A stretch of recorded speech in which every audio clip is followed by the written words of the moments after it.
Ok, hablemos de la perspectiva china, porque nosotros siempre vemos las cosas de nuestra perspectiva. Y Donald Trump dijo, voy a ponerle en esta guerra a China, o con China, guerra de aranceles, o guerra de tarifas, voy a poner una tarifa de 34%. Después China dijo, sí, call the bluff, pues vamos para encima, 34% para atrás.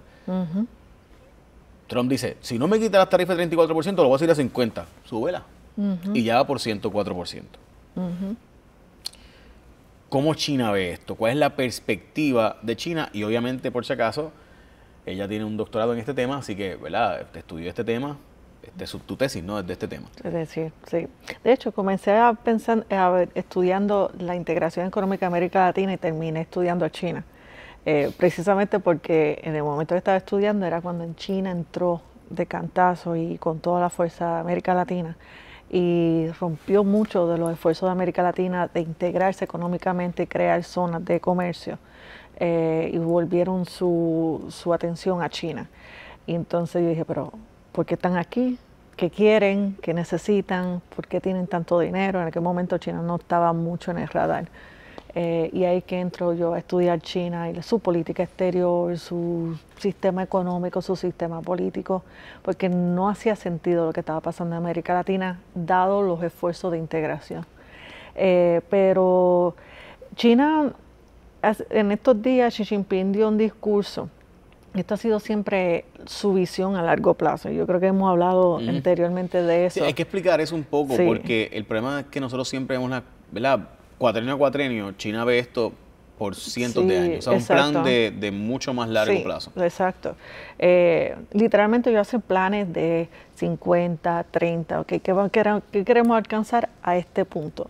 Y ellos se ven así como un país de 5.000 años y ve a Estados Unidos un país de 300, 200 y pico de años, ¿verdad? Que lo ve como un país que viene y se va. Xi Jinping había dicho en estos días que las tempestades pueden arruinar un lago, un pond, ¿verdad? Pero no el mar, porque el mar está acostumbrado a las tempestades. Entonces está haciendo una alegoría de que esto es una tempestad, pero nosotros somos un mar. Y si fuéramos más pequeños, no vamos a poder soportar este problema. Pero como China ya es un país grande, es la segunda economía más grande del mundo, ha hecho el esfuerzo, como mencionamos, ¿verdad?, de diversificar sus exportaciones, las diferentes partes del, ¿verdad?, lo que es Producto Interno Bruto. Ellos sienten que están capacitados, por lo menos, van a coger un cantazo, pero de aguantar, ¿verdad?, el azote. Que no necesariamente va a arruinar de cantazo su economía. Te pregunto algo sobre su perspectiva, porque una cosa, cuando tú estás en guerra, ocurren dos cosas. Uno, la gente se asusta y se aguanta, y dos, que la gente se une a decir, no, espérate, tú puedes ser aquel y yo puedo tener mis diferencias con Xi, pero me voy a unir a Xi. ¿Cuál de las dos? O sea, te pregunto esto porque cuando hay guerra en Estados Unidos se dice, pues la gente odiaba a Bush, pero estamos en guerra, hay que unir a Bush, porque estamos en guerra, hay que unirnos con Bush. Es un poco lo que pasa en China también, esa filosofía. El rally around the flag, le dicen que ese fenómeno psicológico, que la gente se alinea detrás del líder, que lo que está pasando de hecho en México, que la presidenta, su nivel. Y ahora está pasando con el gobierno de Canadá, que iba a ganar la derecha, iba a dar una pela brutal a la derecha, y con todo esto lo que pasó fue lo contrario. Que ahora, espérate, si Trump está tirándonos a nosotros, pero vamos a unirnos todos con nuestro gobierno. Y la izquierda aparentemente va a ganar. Bueno, tiene una ventaja ahora mismo brutal. Hay dos cosas que yo quisiera como que traer a la atención. Primero, eso, lo que tú mencionas a nivel interno. Xi Jinping no es necesariamente un presidente popular. No lo quieren mucho. Por varias razones. Primero, que es el primer presidente desde la muerte de Mao Zedong que decidió continuar los 10 años. Ha sido una represión brutal contra cualquier persona que ha sido vocal contra su política. Las decisiones que hizo durante la pandemia terminó de arruinar su país. Estamos hablando de que China estaba creciendo 12, 10% y este año está creciendo a 5%. O sea que él ha hecho una serie de malas decisiones, pero no hay forma de contrarrestar a Xi Jinping porque él ya consolidó el poder. Expliquemos eso brevemente. Ahí se dan como tipos de acuerdo de que eran 10 años. Sí. y después de 10 años viene el próximo líder. Xi se quedó después de los 10 años y va a quedarse exacto. Eso, hasta saber Dios cuándo. Los 10 años, eso no está en la Constitución, eso era más un acuerdo informal que se daba por dentro del Partido Comunista. Dentro del Partido Comunista, porque temían lo que pasó, los excesos que pasó con Mao Zedong. Y pues dijeron, ok, no podemos darle tanto poder a una sola persona porque mira lo que pasó con Mao Zedong. Pero ya Xi Jinping consolidó el poder y entonces hay un elemento aquí de confianza hacia Xi Jinping, ¿verdad? De que no ha podido llevar a China a lo que debe llevar, especialmente por las decisiones que tienen. Pero hay otros que tal vez ahí no hay tanto poder que él va a acumular, pero sí a nivel regional. Pensemos en Vietnam. Vietnam en los últimos años se ha convertido en una potencia regional y ha empezado a exportar a Estados Unidos un montón. China sabe sobre eso y lo que hace es que empieza a invertir en plantas en Vietnam para que ellos produzcan y le vendan a Estados Unidos. Entonces, las plantas que ellos han invertido en Vietnam son los zapatos, la ropa, y han movido esa producción que antes era en China. Ahora la producción en China se enfoca más en tecnología, que el valor por los productos es mucho más alto que la ropa.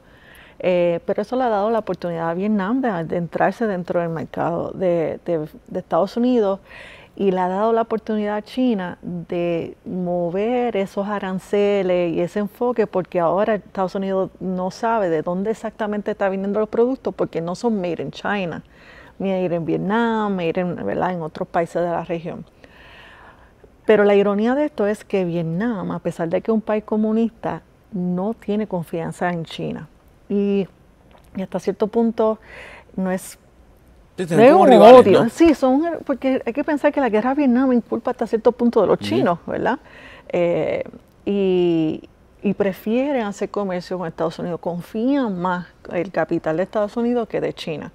Entonces, el Trump hacer esto, penalizar a países como Vietnam, lo que está haciendo es que está moviendo esos países hacia el círculo de China.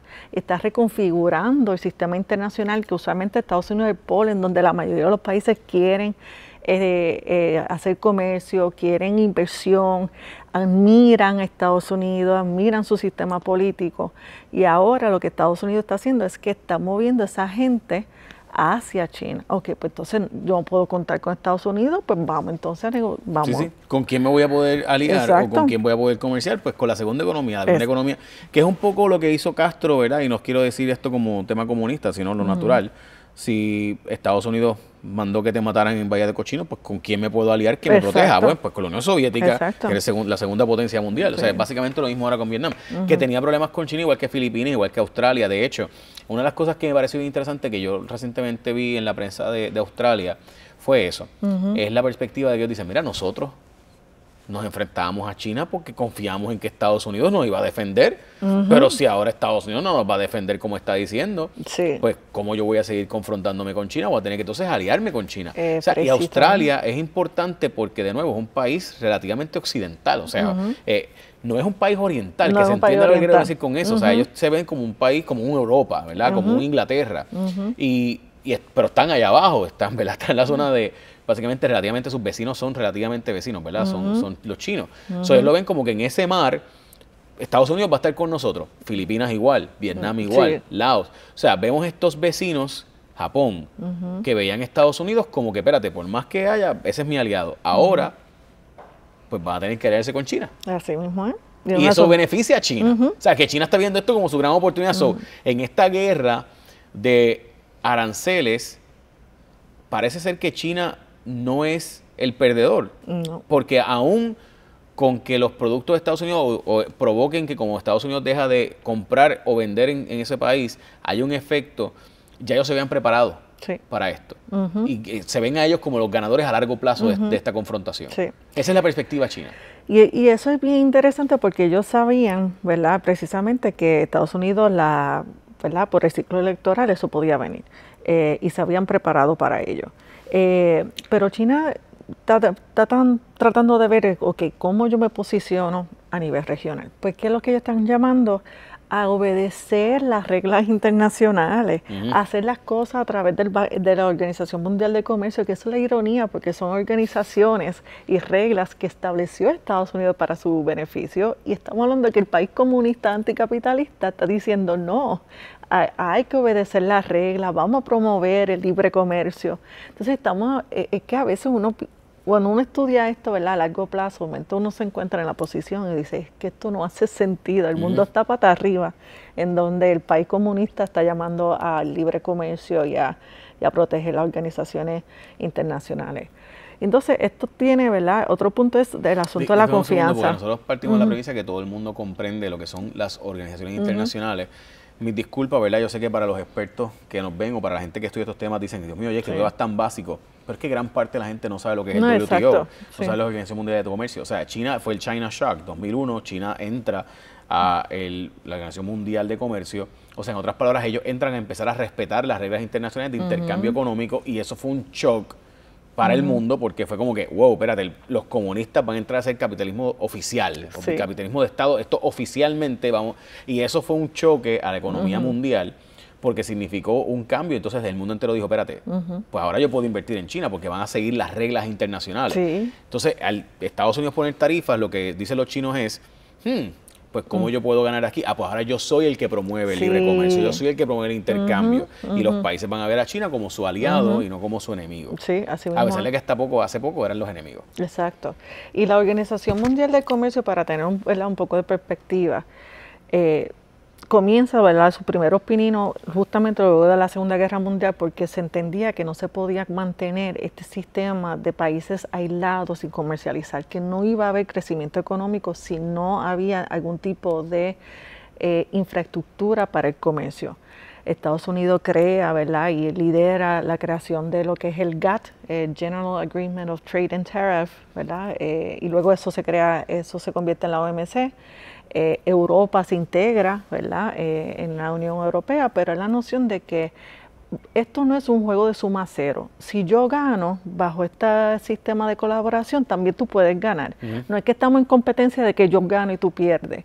Y la noción era que si todos cooperamos y negociamos dónde vamos a estar, ok, tú vas a tener aranceles, pero me tienes que bajar el arancel en esta otra cosa, y yo te pongo arancel en esto, pero te lo bajo en esto. Y se dio una dinámica de tit for tat. Y esas negociaciones a veces tomaban hasta 3, 6, 8 años, porque son miles de productos que ellos negociaban, y se establecía por cada producto cuáles iban a ser los aranceles. Pero eso logró que paulatinamente todos los países fueran bajando los aranceles y hubiese más integración económica. No es que un país tiene un arancel para todos los productos para el otro país. O sea, no es que China tiene 50% para Estados Unidos. Hay unas áreas que sí, otras no. Pero la idea es que esto tiene que ser racional, que tiene que ser planificado y que tiene que ser con unas reglas básicas de negociación. Sí, porque tú no vas a ponerle, por ejemplo, Estados Unidos le puso un arancel a todo lo que entra, excepto, ¿verdad?, unas bien pequeñas excepciones, pero yo necesito ciertos productos de China, pues yo quiero que China me envíe productos minerales raros, por ejemplo. O sea, otra cosa, pregunta, ¿qué están haciendo con porque parte de lo que hicieron la otra vez fue precisamente usar a México como trampolín, pusieron gran parte de su producción, la enviaban a México, en México le hacían algún tipo de, ¿verdad?, valor añadido, le hacían, qué sé yo, llevaba una mesa, llegaba la mesa desmontada, en México la montaban y la vendían con 4 patas, por dar un ejemplo, y ya no es un producto, ya es made in Mexico, ¿verdad?, aunque realmente la inversión es china, etcétera. Y eso pasó mucho con los aceros, los metales, ¿verdad?, los productos, las placas solares, etcétera. Esta vez Estados Unidos precisamente está targeting eso, o sea, está buscando cómo yo puedo evitar eso, y esta vez supuestamente pregunta, por ejemplo, minerales reales vienen de Bolivia. Las minas son, aunque son de Bolivia, quienes trabajan en esas minas son chinos. Mismo en Argentina, o sea, son empresas chinas las que hacen esas inversiones. Y los que se meten allí son los chinos. Honestamente, yo ni sé cómo lo hacen. Ellos tienen un expertise muy único que ningún otro país quiere meterse a trabajar en esas minas súper peligrosas, súper contaminadas. Ellos aún así lo hacen. Porque lo hacen en su propio país. Correcto. O sea, que ya empiezan en China, seguro. Pregunta, ¿ellos lo ven como lo que vamos a hacer es secuestrar estos minerales raros y no darle a Estados Unidos para asfixiarlos como Estados Unidos le hace con los microchips? Y esto es un punto importante porque hace varias décadas atrás En una conferencia, un primer ministro de Economía de China decía que el Medio Oriente tiene petróleo y China tiene minerales raros. Y ellos sabían que eso era su ventaja comparativa. Y han creado toda la tecnología para poder extraer minerales raros. La gente, para que lo que entiendan, minerales raros es lo más importante en la creación de chips. La mayoría de nuestras computadoras tienen minerales raros. O sea que todo lo que tiene que ver con tecnología hoy depende 100% de minerales raros, incluyendo satélites, todo lo demás. Aviones que tiene el gobierno de Estados Unidos de militares. Y ellos saben que ese tiene el control. Pero entonces el problema con la política de Trump es que no se sabe exactamente cuál es el endgame, cuál es el objetivo. Él habla del fentanilo. Ok, sí, sabemos que China exporta mucho fentanilo. Habla de, arreglar la balanza comercial. Eso va a ser casi imposible porque China, a pesar de todo, que es una gran potencia, el pueblo no tiene la capacidad de comprar como compran los americanos, ni tiene una cultura de deuda, que eso es bien importante, que los Estados Unidos, ¿verdad? Todo el mundo da el tarjetazo y eso no es el caso de China. Ese balance no se va a dar. Protección a la propiedad intelectual. Pues eso, fíjate, eso ha sido más importante. Y Trump parece no estar interesado en hacer eso, porque China ha tomado ventaja precisamente robándole la propiedad intelectual a Estados Unidos. Eso ha sido fundamental. Sí, ha sido su gran ventaja. O sea, es su gran ventaja. Ellos no son muy creativos, pero imitan mucho, ¿verdad? Y pues, ¿verdad? En términos de honestidad, ahí está la cosa. Bueno, es que para qué yo voy a... O sea, por ejemplo, Steve Jobs se copió de BlackBerry. Digamos eso, ¿verdad? Y lo que hizo fue que hizo un producto superior y en el 2007 se quedó con el mercado porque ¿verdad? Él no creó el teléfono inteligente. Él simplemente lo mejoró y lo convirtió en algo muy superior a lo que había. Y lo que China hizo fue eso mismo. O sea, lo que le hizo BYD a Tesla. O sea, exacto. Cogieron esos carros de BYD, son un Tesla pero mejorado, o sea, llevado al non plus ultra, o sea, y empezó como Tesla. Y ellos le dieron 500 millones para comenzar la planta en China, y lo que hicieron fue robarse la tecnología. Robarse no, imitarla, ¿verdad? La tecnología. Y porque ellos no ven como algo malo, o sea, ellos ven como algo honorable el robarse un libro, ¿verdad? Lo que dice Carlos Dalmau, Carlos Dalmau me dice, Jay, es que él fue el que me dio la clase de Derecho de Propiedad Intelectual, y Carlos Dalmau me decía, mira, Jay, en China robarse el conocimiento es algo honorable, o sea, es como robarte un libro, pues es algo para obtener un conocimiento. Sí, pero ellos no lo ven robarse porque el conocimiento nunca debería ser privado. Esto es diferente. Sí, su cultura lo ve de una forma bien diferente, como que pues si tú haces algo y yo lo quiero imitar y hacerlo mejor, pues ¿por qué no? Porque el conocimiento es social, es de común, ¿verdad? Es nuestra cultura, ¿verdad? Occidental, especialmente Estados Unidos, donde el conocimiento es privatizado y capitalizado, ¿verdad? Para ellos no. Y entonces esto es bien importante porque tampoco sabemos cuál es el endgame de Trump en esa situación. No se ha hablado bien este asunto, ¿verdad? El transshipment, de montar una fábrica en Vietnam y decir made in Vietnam, montar una fábrica en México y decir made in México. Tampoco ha dicho. Entonces, Trump lo que ha hecho es penalizar a todo el mundo sin necesidad, sin uno saber exactamente cuál es el fin. Porque cuando tú no tienes el fin, y vamos a decir que yo me gusta usar esta analogía con los estudiantes para que entiendan un poco, ¿verdad?, los ricos que hay aquí. Trump está con China en un bote. Trump empieza a menear el bote y dice, si tú no remas, nos vamos a caer los dos en el agua. Entonces tiene que depender que China diga, ok, vamos a remar, o que diga, ok, pues nos caemos los dos, pero yo sé sobrevivir en el agua. Eso es lo que está pasando ahí. Estados Unidos está meneando el bote bien fuerte y puede salirse de control y terminar en el agua. Y entonces, China lo que dice es, yo sé sobrevivir en el agua. Exacto. Ya yo tengo 5.000 años de historia, yo sé bregar cuando vienen tempestades, yo sé sobrevivir. Exactamente. El que no sabe eso eres tú. Tú eres el que no sabe nadar. Esa es la filosofía china. Eso es precisamente la filosofía. Esa es la analogía de las tempestades. Entonces estamos en una situación bien difícil porque... O sea, que literalmente ellos esperaban esto. O sea, China se preparó esperando que esto ocurriera. O sea, yo no sé si estaba así exactamente, pero sabía que podría ocurrir. Ok, ¿y qué hicieron? Y perdóname, porque sé que en televisión hablamos de esto, pero para las personas que no vieron el programa de televisión, que es Cuarto Poder, por si acaso, en Cuarto Poder hablamos de esto en detalle, pero no lo hemos hablado aquí. cómo ellos se prepararon para un Sí. Trump 2.0, Sí. para una segunda venida de Trump. Sí, China siempre tuvo miedo de ser muy vulnerable y la vulnerabilidad puede ser de depender mucho de un país o depender mucho de algún tipo de industria o depender mucho de, vamos a decir, de algún tipo de manufactura, porque vieron precisamente lo que le pasó a Japón, Ya. que dependió mucho, ¿verdad?, de la exportación hacia Estados Unidos y cómo eso eventualmente cayó. Entonces, sí, ellos comenzaron un proceso de industrialización, de manufactura, de bienes baratos, pero ellos sabían que tenían que también promover el consumo interno. Y eso se dio paulatinamente, aumentando el salario mínimo, invirtiendo socialmente, invirtiendo en ciudades, una inversión grande. Sabían también que no podían depender, por ejemplo, de un país específico, y por eso es que han ido invirtiendo por todas partes del mundo. Por ejemplo, para evitar la dependencia que tenía Estados Unidos, por ejemplo, de que un momento dado del Medio Oriente, el petróleo del Medio Oriente, que llevó, por ejemplo, a la crisis de los 70 del petróleo, ellos sabían que no podían depender de una sola región para su petróleo, para el acero, para los diferentes tipos de bienes primarios. Y es por eso que invierten en América Latina, invierten en Medio Oriente, invierten a través de Asia, invierten en África. Pero saben entonces que tienen que exportar. Pues empiezan a exportar. El mercado más grande en aquel momento es Estados Unidos. Y Estados Unidos se convierte en el comprador número 1 de China. Pero ellos empiezan a abrir mercados poco a poco. En el 2008, la exportación de China era 30% de su Producto Interno Bruto. Era un componente grandísimo. Estamos hablando que era un poquito más de la inversión del gobierno, del gasto del gobierno. Y en aquel momento, para el 2008, China exportaba como unos 500 billones de dólares.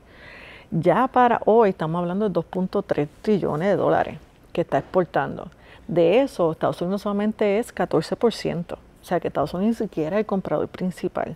O sea, que tienen el lujo de que ellos dicen, pues no me compren, ponle 100% a las tarifas porque yo todavía tengo, ¿verdad? Sí, el resto del mundo como cliente. El resto del mundo como cliente. Y como tú te estás echando de enemigo a todo el mundo, pues yo voy a aprovechar y atraerlo hacia mí. Entonces, yo creo que yo lo había puesto, ¿verdad? Que es una locura porque parece que esto es un juego máster de ajedrez. Cuando yo vi el anuncio de los aranceles que Trump decía que la gente tiene, esto no es un juego máster. Yo creo que aquí hay mucha información errónea por parte del equipo de Trump y con información errónea tú no haces buena política.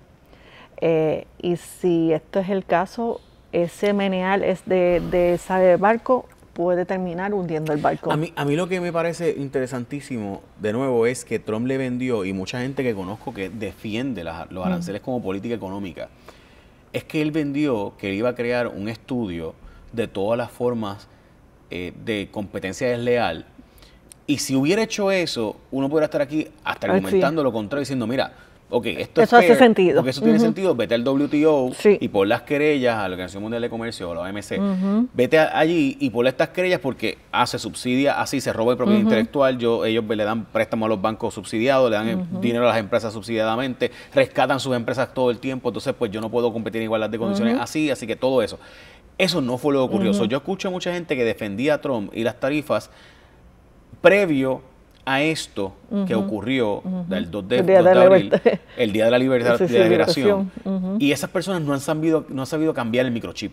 Y eso me ha impresionado, porque hay gente que uno tiene que aceptar cuando uno está mal, uno tiene que aceptarlo. Sí. Y es bien difícil para seres humanos aceptar que están mal. Es bien difícil y bien duro. Yo he visto gente que genuinamente cree en el libre comercio, que cree en la libre empresa, que cree en la libre industria, defendiendo esto, y de repente cuando llegó la fórmula y tú ves que esto fue una chapucería o que fue algo realmente de agenda de control político, no una agenda económica, y ahora lo están llevando a lo non plus ultra, porque ahora están diciendo abiertamente, ya esto no es un asunto de negociación, de forzar negociaciones, ahora esto es un asunto de contribución sobre el consumo. O sea, ya esto es, espérate, esto no era un asunto O tú estás diciendo que estaba a negociar, ahora estás diciendo que no, que tú quieres que estas aranceles porque tú quieres tener más dinero del gobierno federal para poder gastar, invertir, reinvertir, lo que sea. Pero es un asunto de un recaudo, es un IBU, o sea, es un impuesto al consumo y ya, patente y flagrante.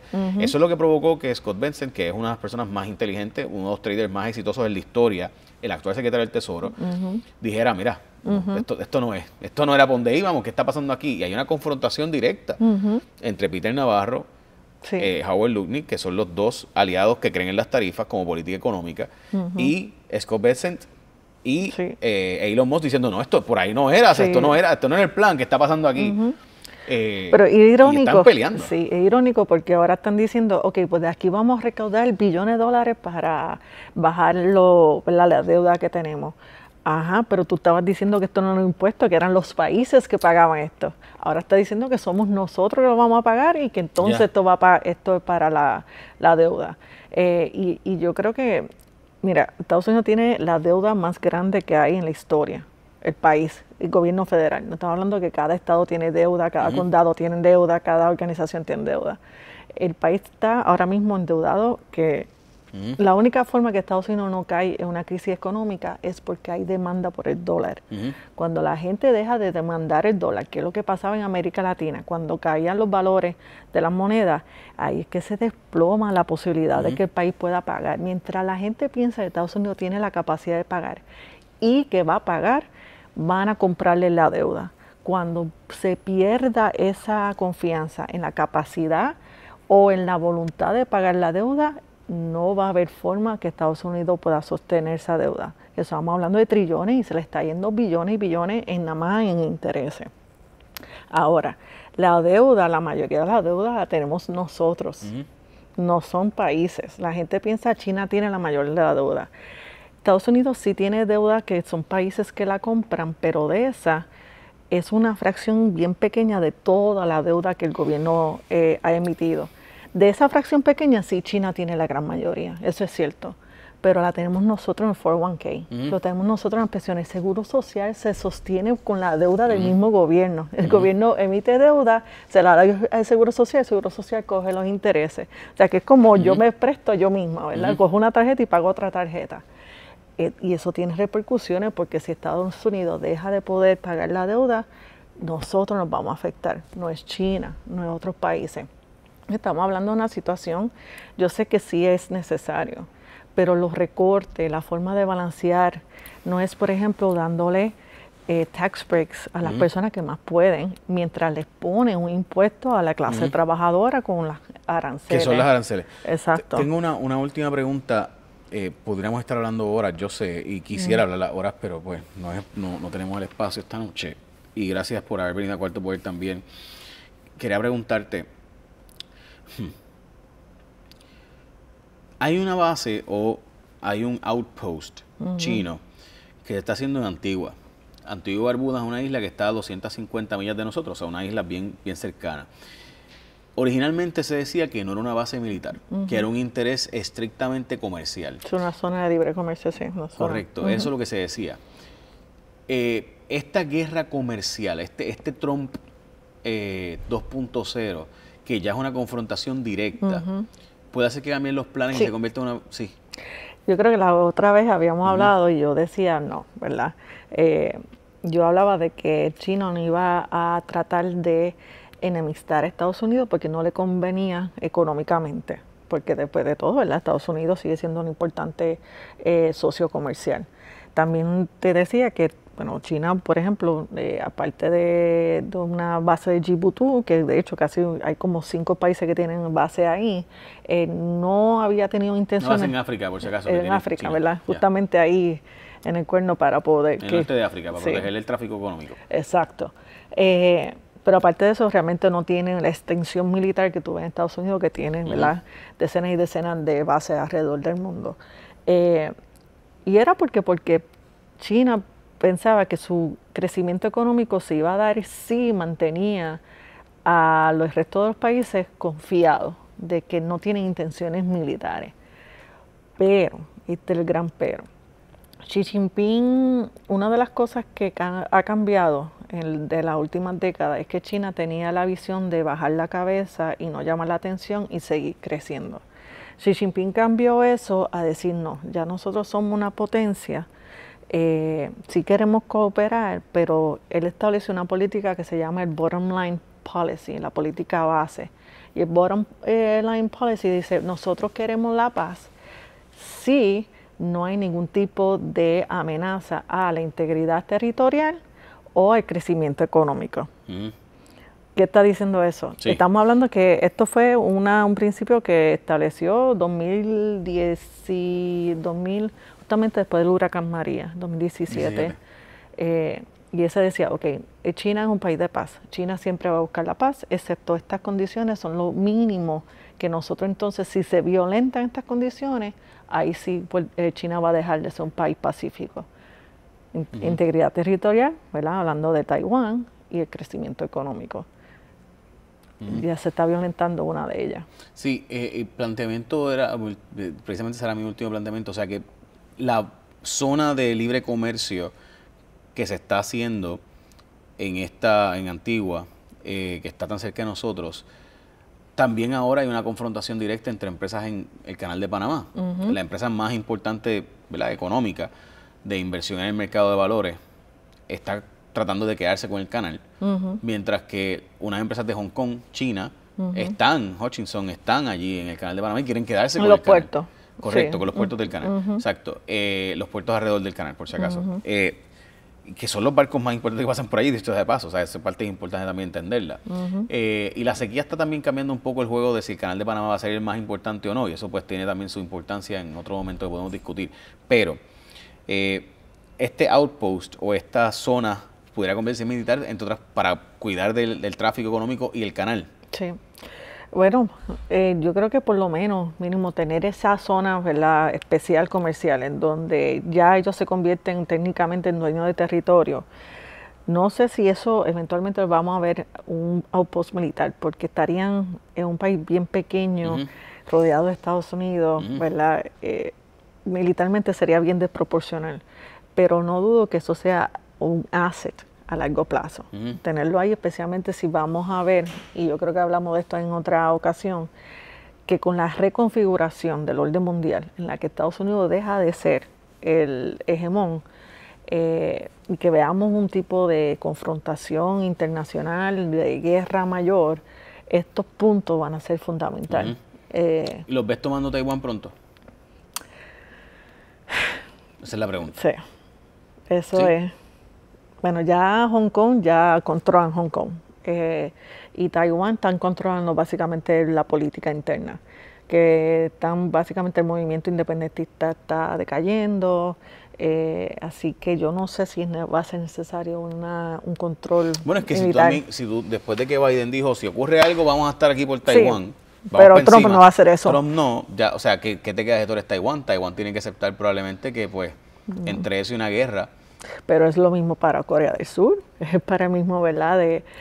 Para Taiwán, estamos hablando, es lo mismo para Japón, que no tiene milicia, porque Japón, ¿verdad?, condicionó la paz para después de la Segunda Guerra Mundial. Sí, eliminó su standing army, que estamos hablando de países que están, Corea del Sur, Japón, Taiwán, economías importantes internacionales que dependían de la seguridad de Estados Unidos y ahora tienen que saber que esto no viene. Y por si acaso, y terminamos con eso, lo más brutal de todo es que la ventaja grande que tiene Estados Unidos hoy es que militarmente está tan y tan adelantado en comparación con todos los demás. O sea, su capacidad militar es tan brutal que puede ser el bully del mundo, militarmente hablando. Pero esto va a obligar a Corea del Sur a buscar bombas nucleares. Ya, sin duda, Alemania, que no tenía un interés militar específico nuclear, ya va a tener que hacerlo. O sea, ya el umbrella, yo no puedo depender de que el umbrella de Francia e Inglaterra me proteja. La sombrilla militar, por si acaso, en ese caso nuclear, la sombrilla nuclear. Lo que pasó en Ucrania es lo mismo. O sea, que estamos hablando de que países que tenían la capacidad, como Corea, que tiene la capacidad, simplemente no lo ha hecho. Alemania tiene la capacidad, no lo ha hecho. Australia tiene capacidad, no lo han hecho. O sea, y Japón también, puede convertirse en un país nuclear. Japón es nuclear a nivel tecnológico, ¿no? A nivel de militarmente no, porque realmente no tienen una milicia, ¿verdad? Pero tienen Pero tiene infraestructura para convertirse en nuclear bien rapidito. Bien rápido, ya eso está básicamente, tienen la capacidad, ya tienen energía nuclear como loco. Filipinas va probablemente a tener que eventualmente hacerlo porque es un país que tiene unas confrontaciones todo el tiempo en el mar con China. De nuevo, es un mundo mucho más peligroso. Sí. Y tú eras el que tenía el liderato porque tenías el ejército y ahora pues estás perdiendo esa ventaja. Sí. A la larga... Y yo entiendo, ¿verdad? Porque ser el policía del mundo cuesta. Y eso es lo que ocurrió.